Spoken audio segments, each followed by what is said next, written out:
So these notes are about the triangle sum theorem, which we talked about today in class. So when we think about first just a regular old triangle, let me get my little drawing tools ready here. So when I think about a regular old triangle, no matter what type of triangle it is, we learned today that always the angles in a triangle will add up to 180 degrees. So angles in a triangle will always add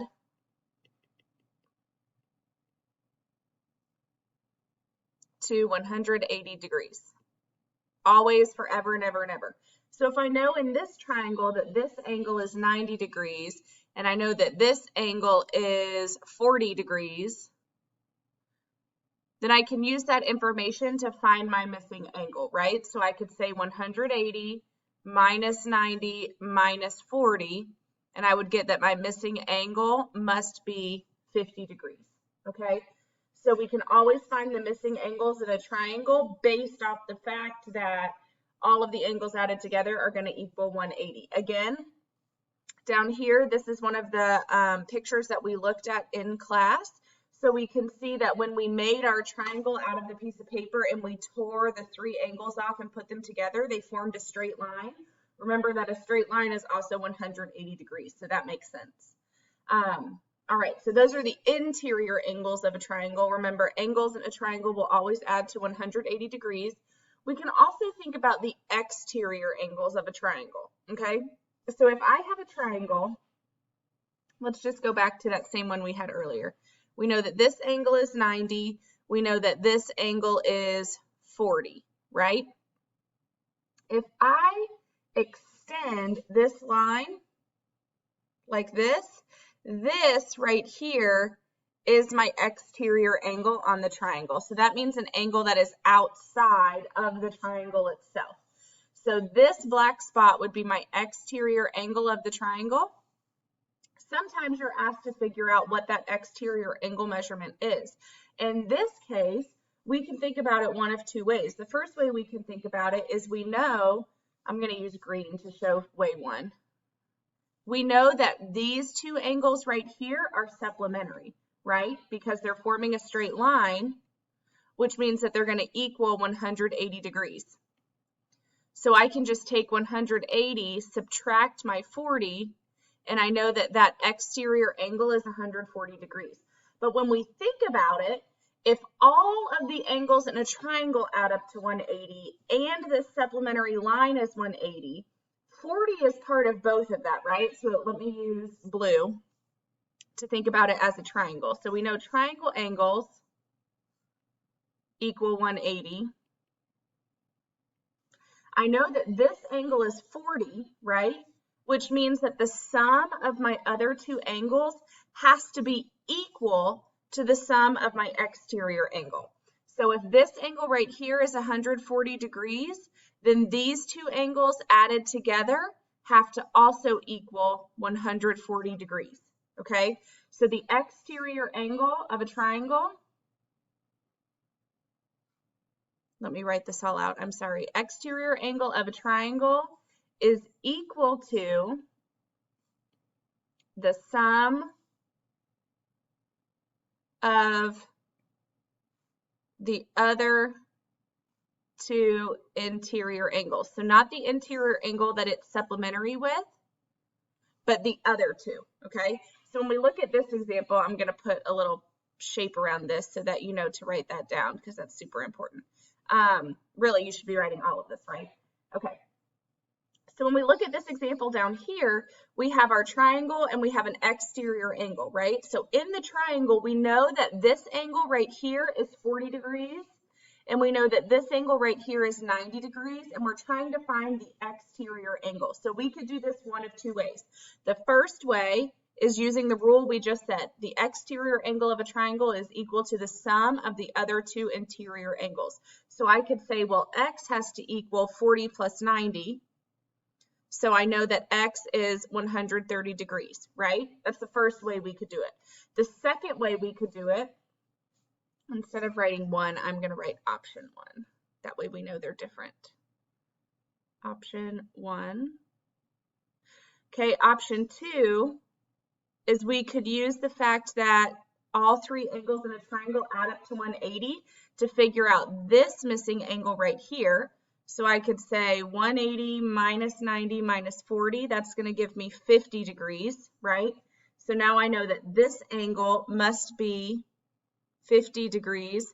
Then I can use the fact that the interior and exterior angle are supplementary to figure out what my x is. So I could say, okay, well, x plus this 50-degree angle has to equal 180.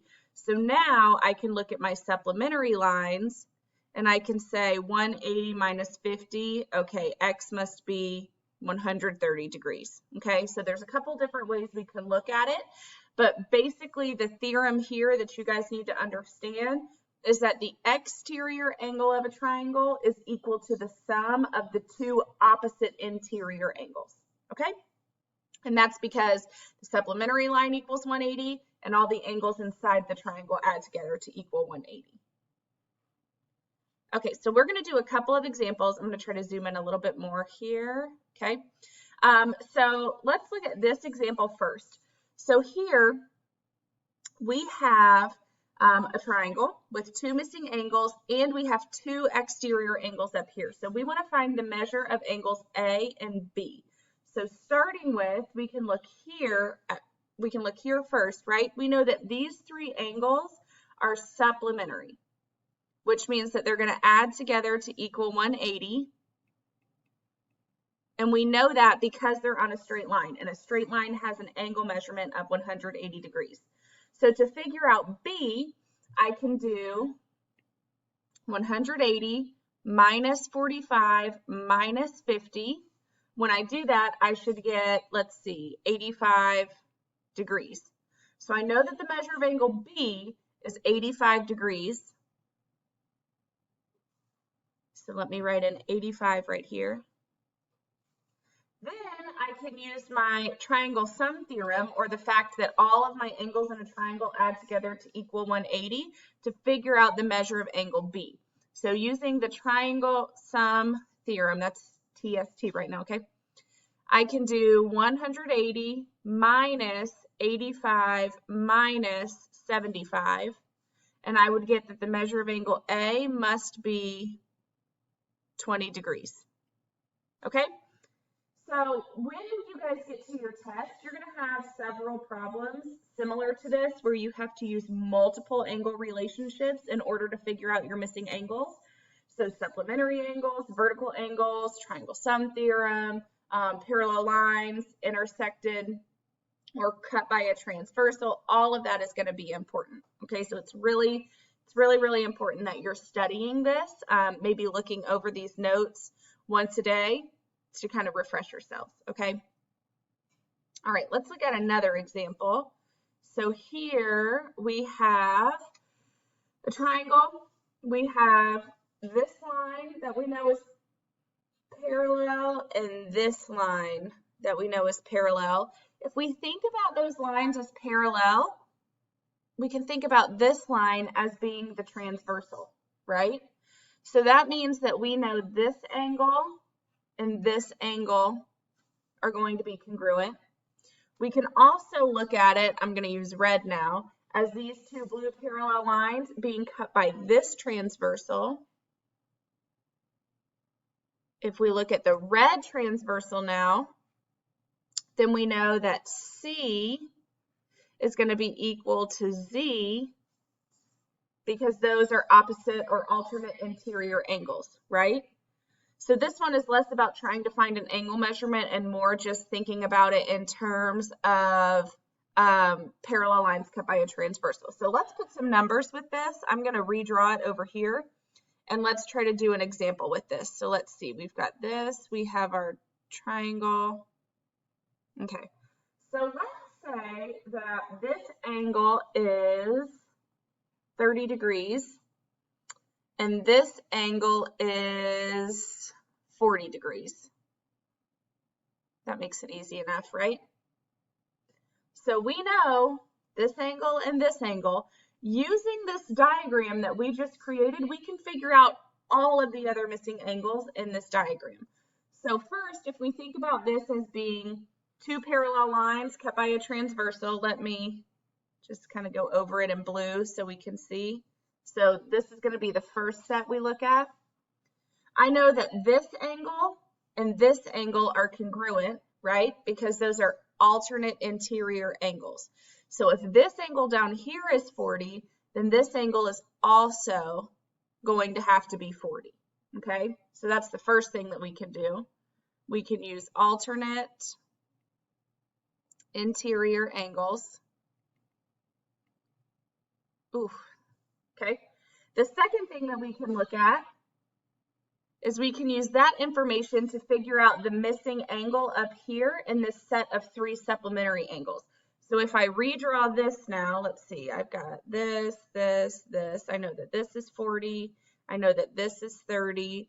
I now know that this one is also 40. See, I'm trying to redraw it each time so it's a little bit easier for us.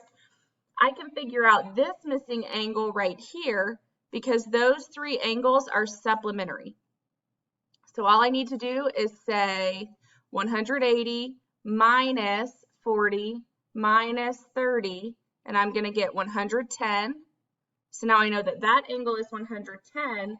Then I have two options for figuring out my last angle. My last angle, I can either use triangle sum theorem, or I can use alternate interior angles again. Let me write or really big right here. So first, if I have this shape, I'm going to get really good at drawing triangles after this. I know this is 40, this is 30. I know that this one is 110, and I know that this one is also 40. I can use triangle sum theorem. I can say, oh, well, this is 110, this is 40. I can use that to figure out my missing angle in the triangle. So I could say 180 minus 110 minus 40. And I would get that this angle is 30, or that's one option, or I could use alternate interior angles, and I could see, oh, well, these two are parallel lines. This is my transversal, so those two angles are alternate interior, which means they must be congruent, okay? So there's a couple of different ways that we could have looked at that last part, but again, all of this goes to show you that when you're working on these problems, they're going to get more and more complex, and you're going to have to rely on or make use of all of the other angle measurement or angle relationships that we've talked about. So supplementary, vertical angles, parallel lines cut by a transversal, triangle sum theorem, and exterior angles of a triangle. Okay?